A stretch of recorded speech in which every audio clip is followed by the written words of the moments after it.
Bacaan liturgi Senin 18 Maret 2024, Hari Biasa Pekan Prapaskah kelima, Perayaan Fakultatif, Santo Sirilus dari Yerusalem, Uskup dan Pujangga Gereja. Bacaan dari Nubuat Daniel. Adalah seorang kaya, diam di Babel, namanya Yoyakim. Ia mengambil seorang istri yang bernama Susana, anak Hilkia. Istrinya itu sangat cantik dan takwa pada Allah. Karena orang tuanya benar, maka anak mereka dididik menurut Taurat Musa. Yoyakim itu amat kaya. Ia memiliki sebuah taman berdekatan dengan rumahnya. Oleh karena ia paling terhormat di antara sekalian orang, maka orang-orang Yahudi biasa berkumpul di rumahnya. Dalam tahun itu, ada dua orang tua-tua dari antara rakyat yang ditunjuk menjadi hakim. Tentang mereka itulah Tuhan telah berfirman, "Kefasikan telah datang dari Babel, dari kaum tua-tua, dari para hakim yang berlagak pengemudi rakyat." Kedua orang tua-tua itu sering datang ke rumah Yoyakim, tempat setiap orang yang mempunyai suatu perkara datang kepada mereka. Apabila menjelang tengah hari, rakyat sudah pergi, masuklah Susana untuk berjalan-jalan di taman suaminya. Kedua orang tua-tua itu setiap hari mengintip Susana apabila ia masuk dan berjalan-jalan di situ. Maka timbullah dalam hati kedua orang tua-tua itu nafsu birahi kepada Susana.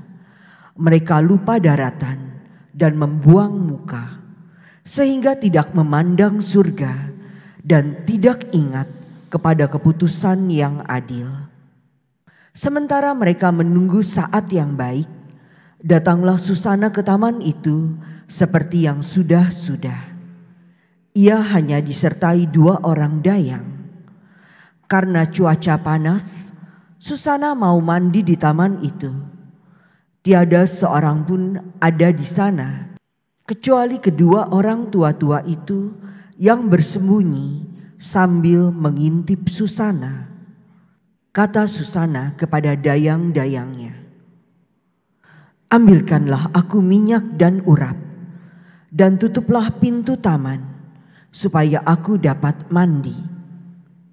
Segera setelah dayang-dayang itu keluar, bangunlah kedua orang tua-tua itu dan bergegas-gegas menuju Susana.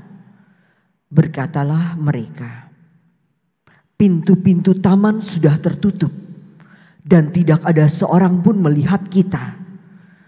Kami sangat cinta birahi kepadamu. Berikanlah hati saja dan tidurlah bersama-sama dengan kami. Kalau engkau tidak mau, pasti kami akan naik saksi terhadapmu, bahwa seorang pemuda kedapatan padamu, dan bahwa oleh karena itulah maka dayang-dayang itu kau suruh pergi." Berdesahlah Susana, lalu berkata, "Aku terdesak sekeliling, sebab jika hal itu kulakukan, niscaya kematian menanti aku. Jika tidak kulakukan, maka aku tidak lolos dari tangan kamu. Namun, lebih baik aku jatuh ke tanganmu dengan tidak berbuat demikian, daripada berbuat dosa di hadapan Tuhan." Lalu Susana berteriak-teriak dengan suara nyaring. Tetapi kedua orang tua-tua itu berteriak-teriak pula melawan Susana. Dan salah satu dari mereka lari membuka pintu taman. Demi teriak di taman itu didengar orang-orang yang ada di dalam rumah. Bergegas-gegaslah mereka masuk lewat pintu samping untuk melihat apa yang terjadi dengan Susana. Setelah kedua orang tua-tua itu memberikan keterangan, maka amat malulah para pelayan, sebab belum pernah hal semacam itu dikatakan tentang Susana. Keesokan harinya, ketika rakyat berkumpul lagi di rumah Yoyakim, suami Susana, datang pulalah kedua orang tua-tua itu, penuh angan-angan fasik untuk membunuh Susana. Di depan rakyat mereka berkata, "Suruhlah ambil Susana, anak Hilkia, istri Yoyakim." Maka diambillah Susana. Ia datang disertai orang tuanya, anak-anak, dan kaum kerabatnya. Sanak saudara dan semua yang melihat Susana menangis. Sementara kedua orang tua-tua itu berdiri di tengah rakyat dan meletakkan tangan mereka di atas kepala Susana. Susana menengadah ke surga sambil menangis, sebab hatinya tetap percaya kepada Tuhan. Maka kata kedua orang tua-tua itu, "Sedang kami berdua berjalan-jalan di taman, masuklah Susana bersama dua sahaya. Lalu pintu taman itu ditutup dan disuruhnya sahaya-sahaya itu pergi. Lalu datanglah seorang pemuda yang bersembunyi di situ dan ia berbaring bersama Susana. Ketika kami yang ada di sudut taman melihat kefasikan itu, berlari-larilah kami kepada mereka. Walaupun kami melihat mereka tidur bersama-sama di sana, namun kami tidak dapat menangkan pemuda itu karena ia lebih kuat dari kami.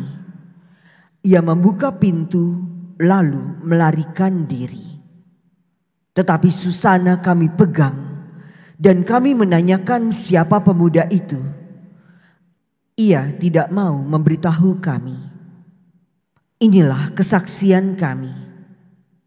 Himpunan rakyat percaya akan kesaksian mereka, karena mereka adalah orang tua-tua di antara rakyat.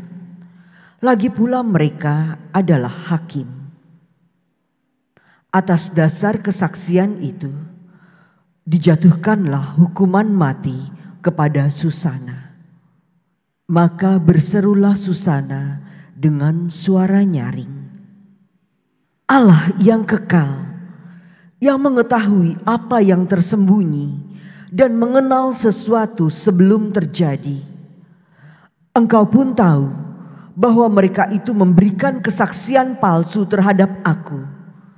Sungguh aku mati, meskipun aku tidak melakukan sesuatu pun dari yang mereka dustakan tentang aku."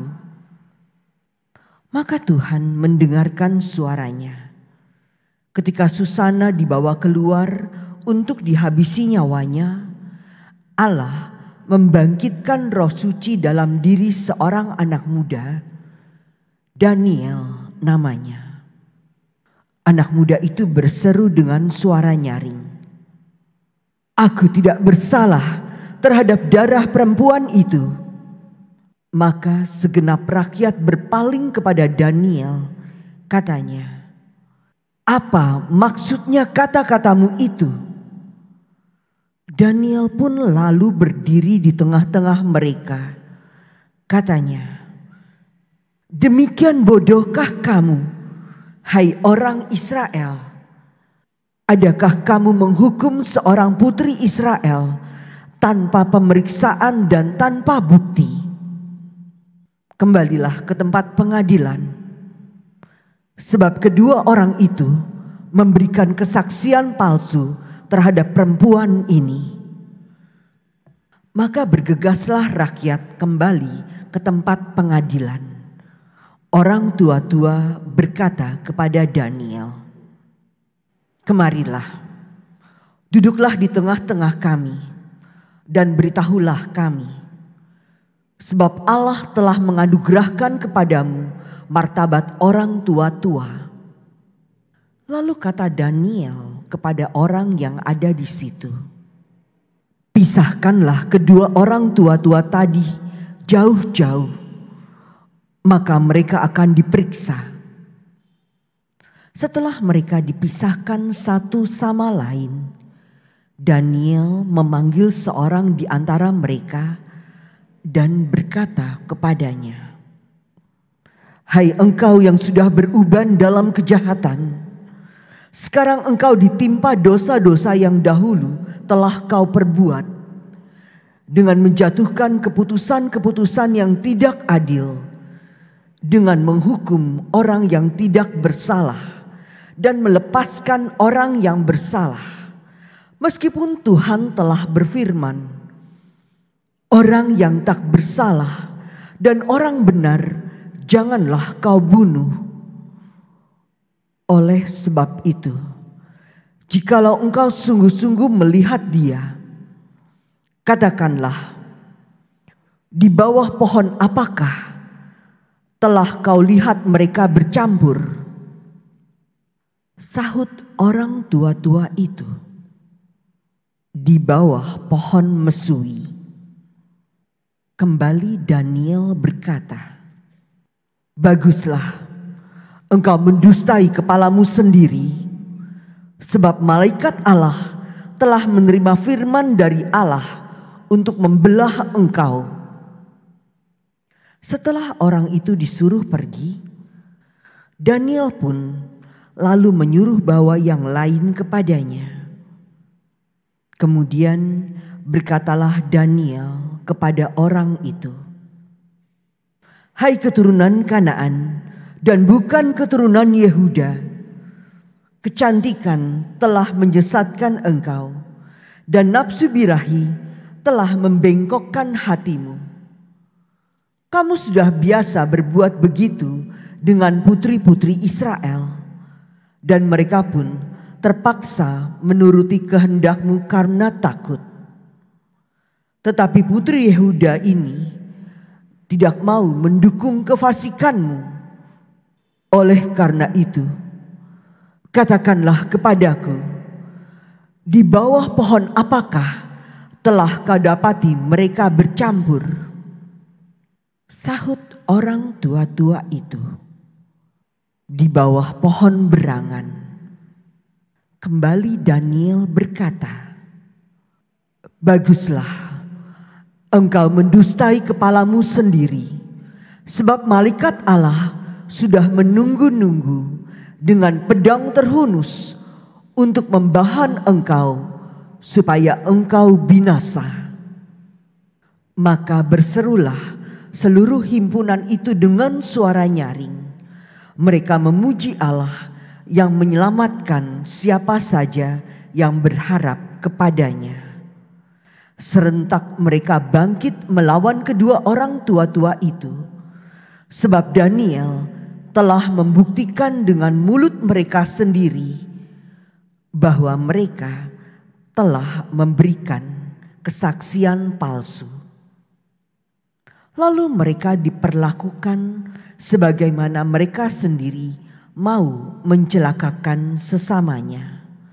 Sesuai dengan Taurat Musa, kedua orang itu dibunuh. Demikian pada hari itu diselamatkan darah yang tak bersalah. Demikianlah sabda Tuhan. Syukur kepada Allah. Sekalipun berjalan dalam lembah yang kelam, aku tidak takut bahaya, sebab engkau besertaku. Sekalipun berjalan dalam lembah yang kelam, aku tidak takut bahaya, sebab engkau besertaku. Tuhanlah gembalaku, aku takkan berkekurangan. Ia membaringkan daku di padang rumput yang hijau. Ia membimbing aku ke air yang tenang dan menyegarkan daku. Sekalipun berjalan dalam lembah yang kelam, aku tidak takut bahaya, sebab engkau besertaku. Ia menuntun aku di jalan yang lurus demi namanya yang kudus. Sekalipun berjalan dalam lembah yang kelam, Aku tidak takut bahaya, sebab Engkau besertaku.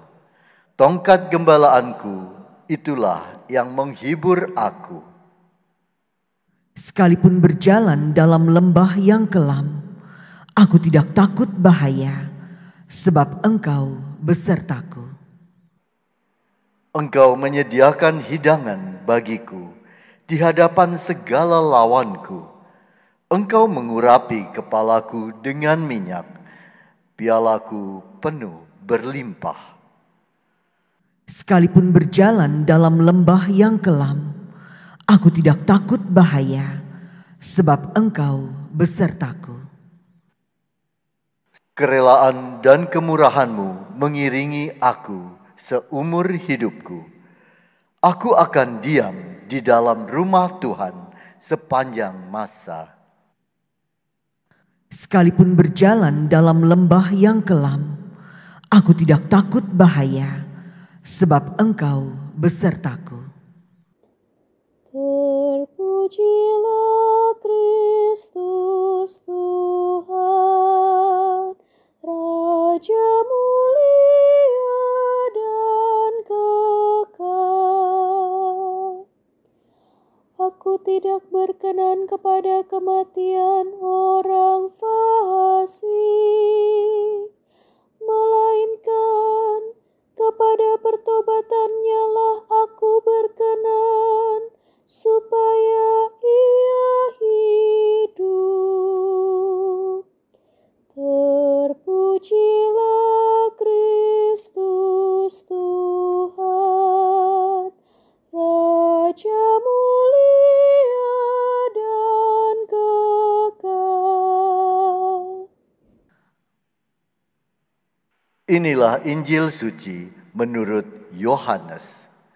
Dimuliakanlah Tuhan.